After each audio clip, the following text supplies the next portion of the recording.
everybody, so this is the base of a wand that I'm making. It's just a normal paintbrush because I didn't want to, I'm trying to make it quickly, so I didn't want to have to buy a dowel and then shape it. This is already relatively the proper shape. So I have actually sanded it. It was covered in a clear polish. Sorry, cat disruption. It was covered in a clear polish, so I've sanded it so it's rougher now because I'm going to gesso it and also build a handle for it, so I'll also cut the brush off. But yeah, this is what that looks like right now. Bam! Alright, so I have cut the brush off the end of that. You can see just the little tidbits of stuff there. And now I'm going to work on forming the handle, so I'm going to build it around this. I'm going to use clay. The goal is to make it look like metal, partially shaped metal, basically silver that looks like it, you know, was molten and now is not. So we'll see how this goes. Hey everybody, it's a couple days later because I had to let the clay dry, but here's what I've got so far. I need to sand it because it dried a little bit wrinklier. Let's see if I can get it to focus. There we go. So it's got some more wrinkles than I really wanted it to have, but I'm going to sand that down to smooth some of it out. Some of it's fine, but anyway. I did realize I should have painted the handle of the brush first, so that means now I'm going to have to go in carefully with a small paintbrush because the wood part of the wand is going to be black.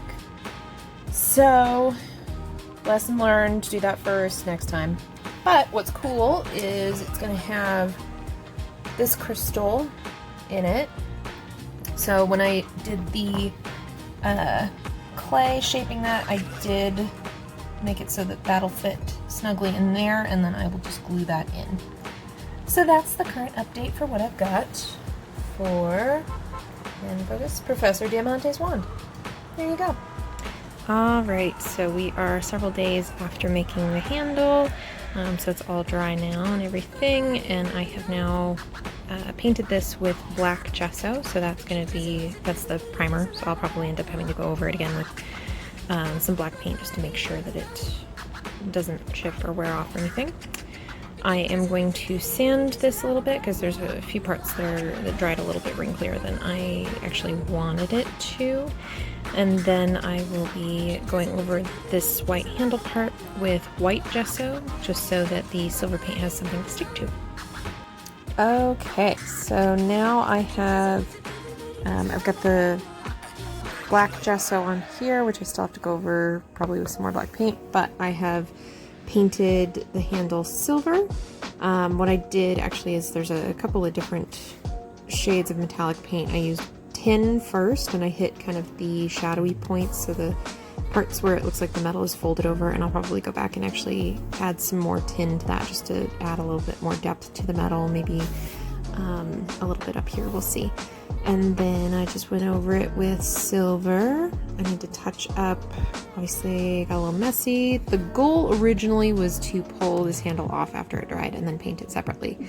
However, because I used a paintbrush handle, the, of course, metal part right where the brushes connect is a little misshapen, so the clay is just stuck on there.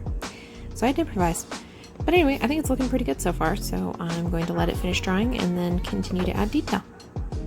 And here is what I've got so far. So I've got the paint on the handle. It's a black gesso, and then the or on the wand itself, and then on the handle it is silver. I actually had to do a few different coats of paint just to make sure that it had some shadows as well as some highlights to it.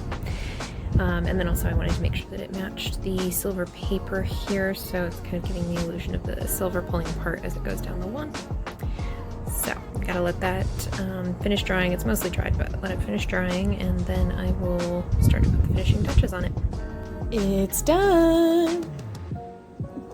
So here is the finished wand. I just put the crystal in this morning, so the glue is still kind of drying. It's mostly dried, but I just, for that, used this fast grab tacky glue, just because I wanted to make sure that it fast grabbed and so the crystal wouldn't fall out. The crystal is just, it's not even a real crystal. I got it from Michael's over in the jewelry section. They have a bunch of multicolored things, so I bought a pack of that, and then this was the color that looked the best, so I went with that. The handle was a little bit too dark compared to the flex, so lightened that and then painted over it with a varnish so that it's shiny. But yeah, otherwise this is the molten silver with the crystal wand. So I'm super excited about it. I'm really excited to start using it. So let me know if you have any questions about how I made this or the materials or anything like that. Feel free to comment below, and if you liked it, go click like, subscribe, all that good stuff.